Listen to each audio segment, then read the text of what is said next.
Hi, everyone. Hi, Veika. It's great to see you and to have you here. I'm very excited about our conversation. I was looking forward to talk about self-managed organizations. So I'm happy to present Veika, who's a leadership coach, a podcast host, expert in self-managed organizations. So please introduce yourself. Tell us about your journey and what you do.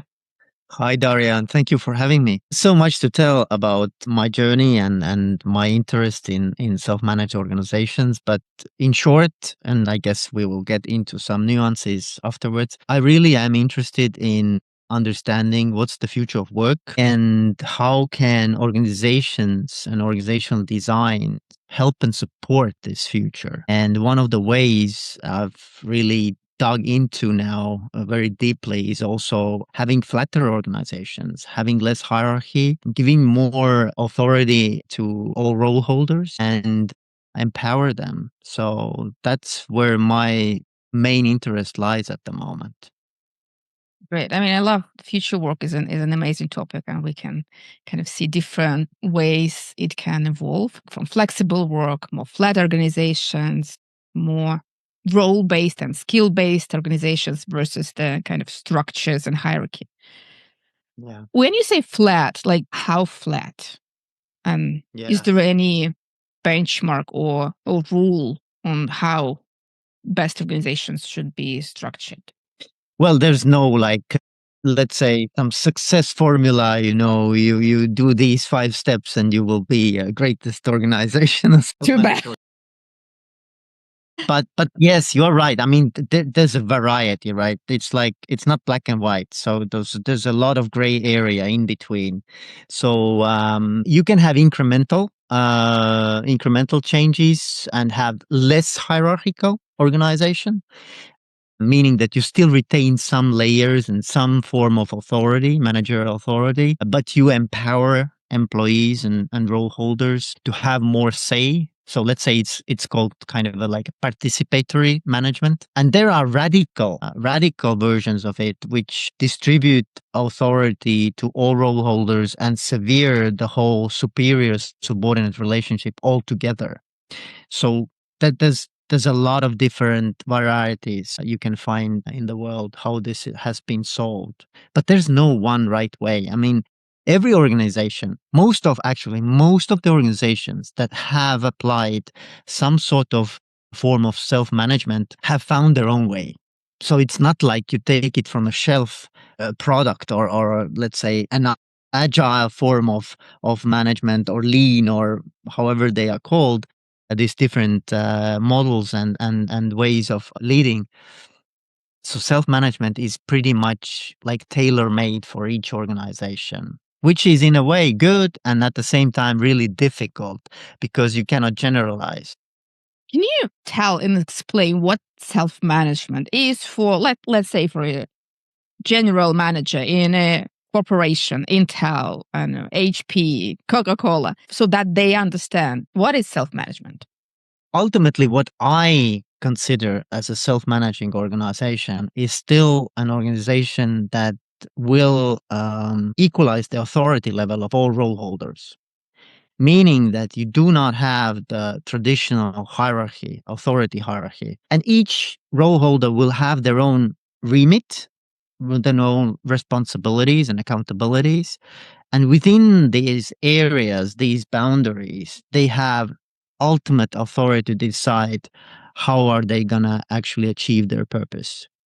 So nobody will actually have a say how you will do your work. But obviously, there are then guardrails. Then, if you will start to create problems, if you start create tensions, if conflicts arise, then you need to also address those very efficiently.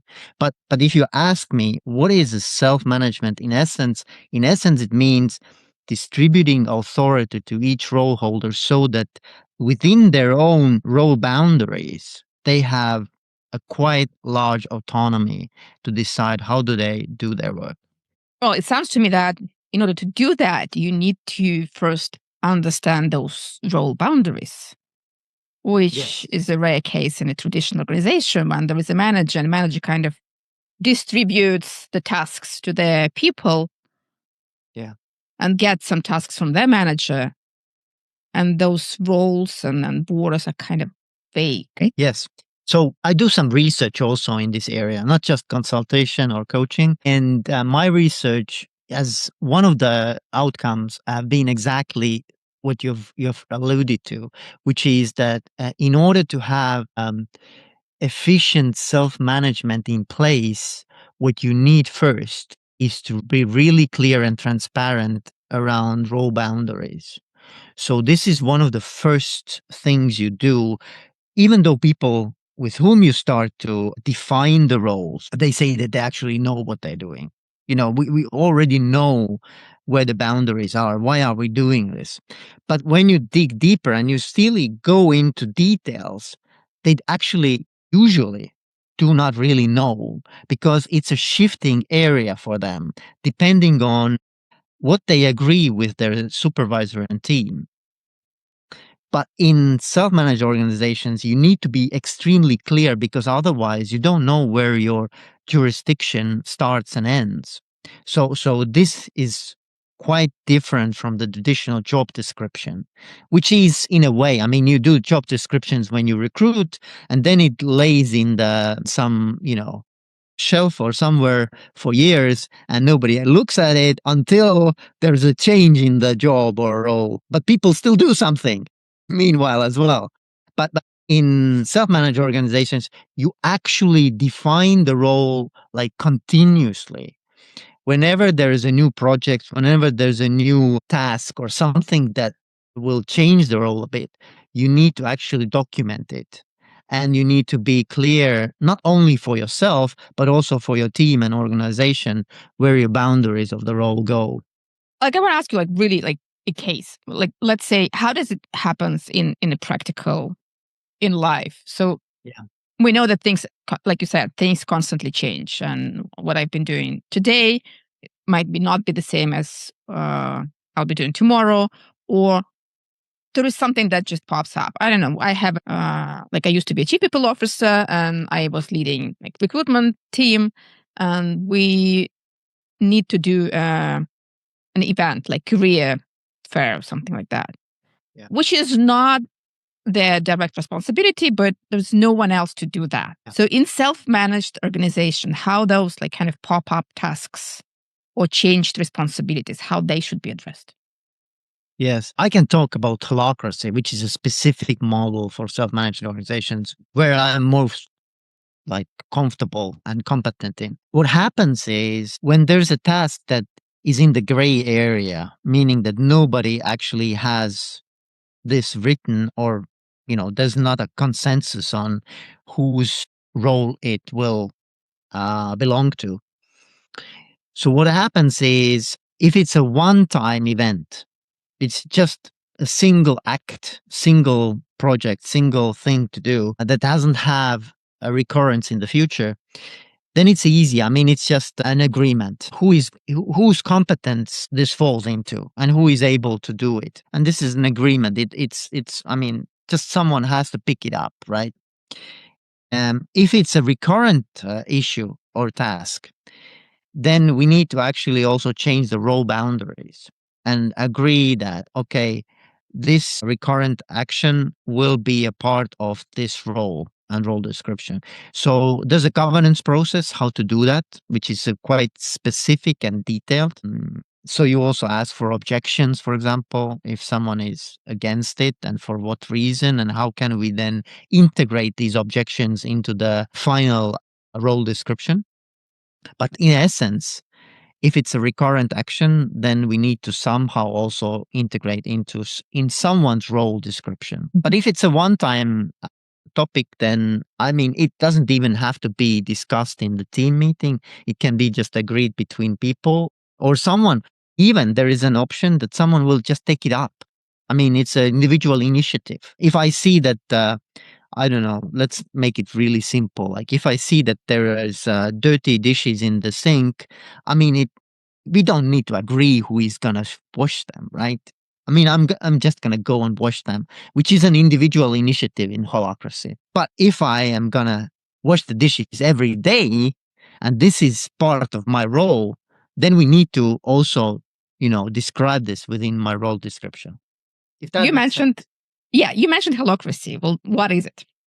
Well, Holacracy is just one model of self-managing organizations. It's founded by Brian Robertson, who is an American entrepreneur and initially a software developer who was very interested in finding different alternative forms of organization to the traditional hierarchy. And he started to experiment with different practices within his own firm and came up at the end, I mean, after 10 years of experimenting with whatever we call now holacracy. And there's a book, I think it was released or published 2015. So almost like 10 years ago, a small book. I mean, it's a short book. I think it's about 100 or 150 pages that delineates the whole kind of mindset practices, the history, and also the opportunities and practical implications. So whoever is interested, then this is available. Do But you know? yeah, okay, it's holacracy. So initially, it's basically a radical form of distributing authority, and maybe what makes it different from all other forms of self-managing organizations is that it's constitution-based governance system. So there's a constitution, like we have a constitution in our country. So holacracy also has a constitution which outlines the basic rules of the game in a way that we are going to play if we adhere to holacracy, and it will allow us to distribute authority and allow us to then process all the operational and governance issues that pop up. So in a nutshell, Okay. it's a constitution-based self-managing model of organizations. Are there no managers at all there? Or still there was some? There's no managers in traditional sense, even though there are teams which are called circles, like a more kind of a fancy word of a circle. And there are circle leads, you call them circle leads. These are default roles, but they don't have the same authority as traditional managers. The difference is that, well, basically they cannot intervene in how do you actually perform your role. So they have no authority in your remit. They do have authority over who is gonna be assigned to a role, and they also have authority to withdraw you from a role. But these can be also changed if the team or the circle decides to do so. So it can be a collective decision as well. But in constitution, the circle lead has this authority. Another thing that circle lead has as its role authority is if there are some conflicts of priorities within the circle. So they can actually set priorities as well. Like, for example, if we have like 10 different things we need to do at the same time, then they are the ones who look at the large picture and say, hey, let's take these as our first priorities. And there are other nuances as well. But basically, yeah, there are circle leads. But the main task of them is not to intervene in anyone's role performance or role execution, but help the circle to achieve its objective. And the circle lead role takes up about 10%, maybe even less, of your overall time working in the organization. So it's a small role. So in holacracy, there can be many roles that you fulfill. So there can be around, usually it's about 3 to 7 roles that each person can fulfill. So circle lead is just one of them. Interesting. What are the companies? Do you know companies that use it, that use holacracy? Yes, if you go to actually Holacracy, I think it's holacracy.org. It's a webpage. There is a list of organizations that have adopted Holacracy, and there are hundreds of them all over the world. You can check out. You can check out who are in Israel, who are, I don't know, in different countries. There are from all over the world. And I think the hub of holacracy, let's say the most populated country that has per capita, let's say, has the most amount of holacracy powered organizations. I think it's Netherlands, if I'm not mistaken. So Netherlands is most kind of like, I don't know how to say, like the Self-managed. culture most kind of receptive to this kind of leadership. Do you know if Zappos still use it?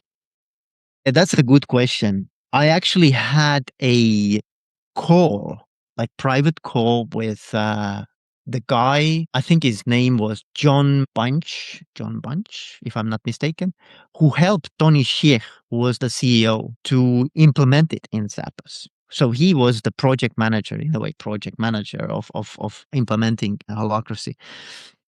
But it was about 1.5 years ago.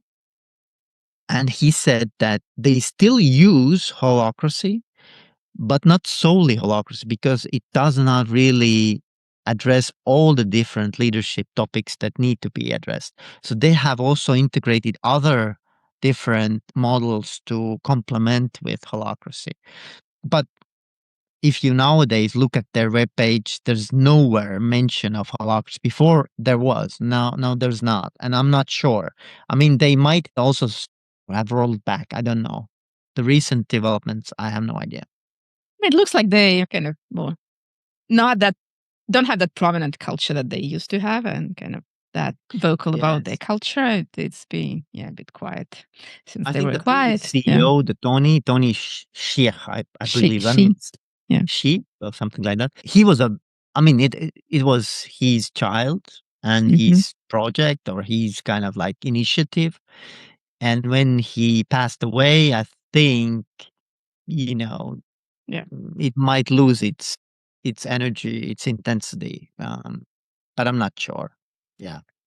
All right. So my next question is about decision making. So let's say no one has like hierarchical authority. How decisions are made? How like strategic decisions are made? Okay, so there's also like different levels of decisions, right? So if we're talking about role-based decisions, it's basically, we can say that each role holder is a CEO of his or her own remit. So basically, if the decision has to be made, how do I, within my role, achieve a certain objective, then I have a full authority to decide on my own, to the best of my ability and to the best of my knowledge. So it's in a way like autocracy within my role. I'm an autocrat. I'm a dictator within my role. So if you look at the organization, then it's a multitude of different dictators put together, which is very interesting in a way. But if you're talking about the decisions that will change my role boundaries, as we're talking about governance, right? This is a governance issue. It's not any more operational issue. It's a governance issue. Then this decision has to be made by circle, within circle. So I cannot change my role myself. Let's say I want to expand the boundary of my role. I cannot do that alone. So this is an area where the decision is made within governance meeting. And as I told, I mean, there's a very specific process to that, and everyone not even has an opportunity, but has obligation to make an opinion, or voice their concerns if there are any. And then we integrate these objections into the final version of the governance decision. Now, if we go even further, let's say now we're going away from a circle, right? It's not about like role boundaries, but it's a strategy or vision, or I don't know, like a goal of an organization itself.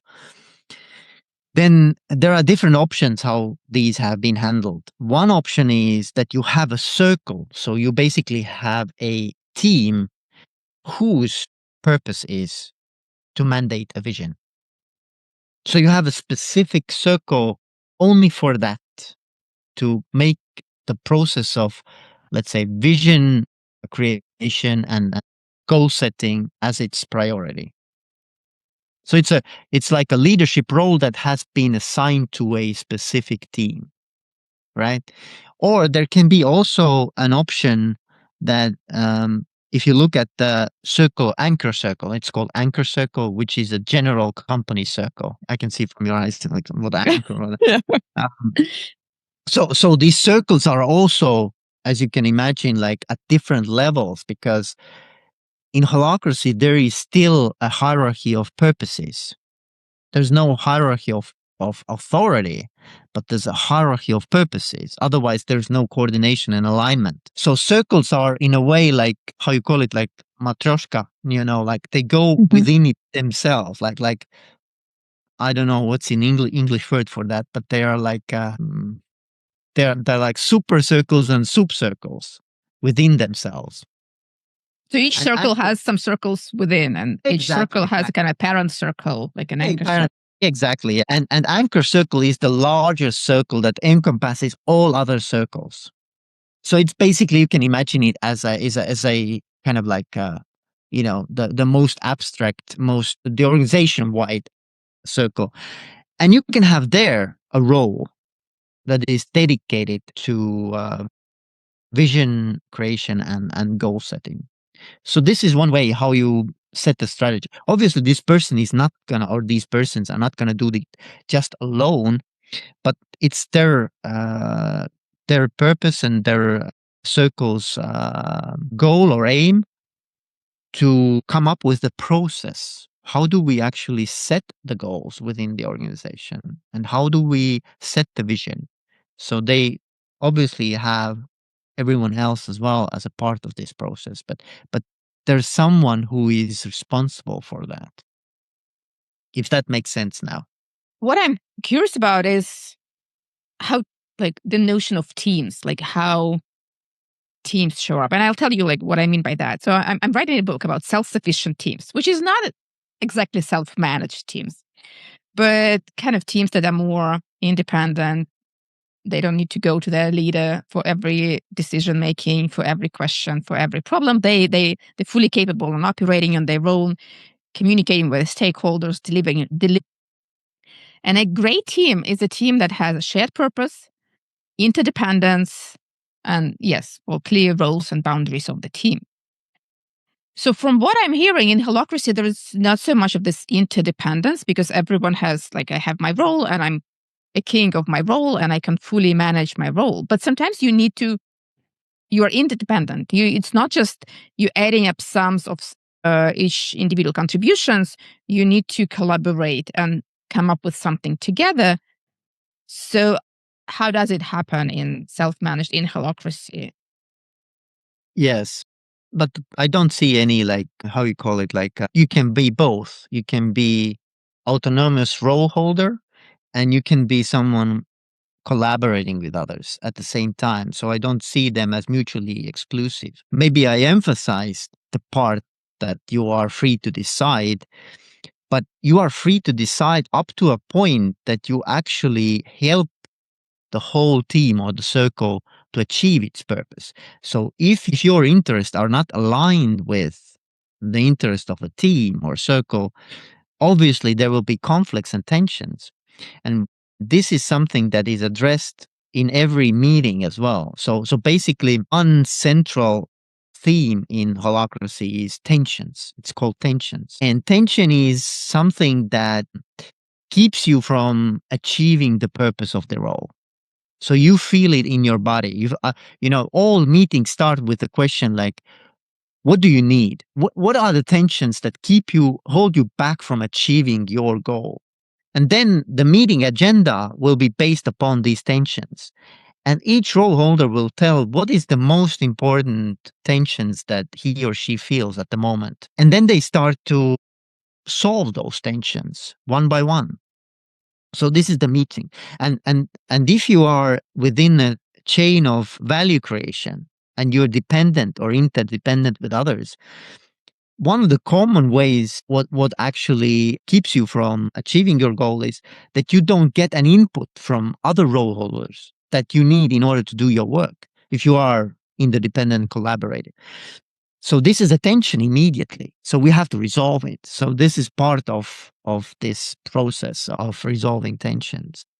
I love it. I mean, you kind of don't wait till it's a conflict situation, No, but you speak it up right away and you solve it as soon as you feel it. And that's a great approach. Everyone should have that. Let's discuss what holds you from reaching your goals. And the thing is, you don't need a meeting for that. If you are two persons holding two roles that are interdependent, I mean, I can just go and or call you or go and see you in person and discuss whatever I need, and then let's agree on how do we solve this. If you cannot solve it by yourself, you bring it to the meeting, right? The meeting, you don't go to your manager in a traditional, but you bring it to the meeting then. And the meeting is the place where you actually solve it together. I mean, usually it is solvable. In some cases, obviously, conflict will arise and there is difficulties that are not so easily handled. But anyway, I mean, there's always this option of bringing the tensions to the table. Not even option, but it's a requirement. Otherwise, you cannot do your work. I mean, you have to. Nobody will save you. I mean, one thing in Holacracy is very clear: there's no manager who is going to save you. I mean, if you don't, if you cannot solve your own problems, your own tensions with other team members, then there's no one who will help you. That is both. It's creates a certain kind of frankness and directness and straightforwardness. So kind of like transparency, but it also is quite difficult for some people because they have to be comfortable with being uncomfortable. Raising uncomfortable issues. But this is I think something that Holacracy is really good at. Creating transparency and also creating, I think, like safety in a way that that all the different topics, even the most uncomfortable ones, need to be discussed. Otherwise, they will not be solved. I mean, there's no other way. I like it. And I like the way that, you need to manage your own work. You need to manage your own career. Your manager doesn't have to kind of take you and lead you through all the career steps. Because now leaders and managers so overloaded, they're kind of squeezed between the demands from top and demands from the bottom. People motivate me, engage me, make me feel happy at work. It's your obligation. You're a leader, and all the LinkedIn is kind of filled in with leaders. You need to do this, and leaders, you need to do that. And okay, people, we can do that. We can do that ourselves. We can take control of our career and move it forward. And the good thing about having multiple roles is that even if you lose one role or you finish one role, you don't have to leave the organization. I mean, you're still part of the organization with other roles, and you can take up different roles within different teams. I mean, it's not in one team. So I think it's a really nice thing about Holacracy is that you get much larger view of the organization, and not just view, but like the sense of what does it mean to work in different departments, different teams. Obviously, there is a backlash. You have to be really good at managing yourself and your energy and time, because nobody will tell you what to do right now. But if you have like 5 to 7 different roles, you have to somehow manage your time. And this is difficult if you're not used to it. But the good thing is that you're part of a much larger community within the organization. And that kind of leads to the next question. What are the risks of self-managed organizations? What organizations should never, ever be self-managed? There's no company that never, ever should be self-managing. There are many risks. I mean, it sounds, I'm making a very positive picture of the whole thing, but there are so many obstacles and barriers to actually efficiently adopting self-management. It's very difficult. And in practice, I think there are more failures than successes. I can tell you. And there are so many different reasons how it can fail. One thing is that we are so conditioned, and I think this is the most important reason, is that we have conditioned throughout our lives of being in a hierarchy. So think about I mean, the relationships within the family starting as a child, there's a hierarchy there. I mean, there's authority difference. Then you go to the kindergarten. There's the teacher. I mean, it's a hierarchy again. Everybody will tell you where you stand and where am I, and it's a difference. Then you go to school, the same thing. You go university, you go to workplace. It's an endless row of different hierarchies. And when you are already adult, you are so much ingrained with this mindset and this way of just being in the world that it's so difficult to actually change this. So I think the most important obstacle is the whole way how the society has been built up. And it's possible to change this also as an adult, but it's so difficult. It's so easy to revert back to the hierarchical kind of relationships. And some people actually they say openly. I have this experience when we try to change over to holacracy in one organization, and there are people who openly say that this is not for me. I don't want this. I cannot see myself within this environment, and they leave. And you have to be comfortable with that. That some people feel that this is not for them, for whatever reason. Even if the psychology says that all people have this innate human need of autonomy, that they really actually want to feel that they are behind the wheel, that they are in charge of their life. There are people who actually say, no, I don't want this. This is not for me. Yeah, the scale is too much. I mean, just this big. Yeah, it Yes, can it's be at yes, once. and it's scary because suddenly you are alone. I mean, if we are talking about CEOs are alone at the top, right? We're saying that they are alone, right? It's lonely at the top. I mean, then every role holder, in essence, existentially are alone in their role because they have the full authority, not just have, but have responsibility to actually make those decisions. And it's not easy. All right, we started our conversation with the future work. So, my final question is, how do you think organizations or maybe people need to change to be ready for the future work? Yes, yes. I think if you look at the trends within the society, I mean, you can see the generational differences. Also, more and more youngsters think more about the meaning of work, not just let's have a paycheck and do whatever is needed to get more money or to get sufficient living. But what they want is to leave some kind of a legacy behind them, or at least, contribute to something meaningful. So I think this is one thing that is a future, even stronger trend, and that we have to think about the values that the organization stands for and what is the larger picture that it contributes to. So this is one thing. Another thing definitely is that all these, trends of information overload. I mean, there's data pouring in all the time.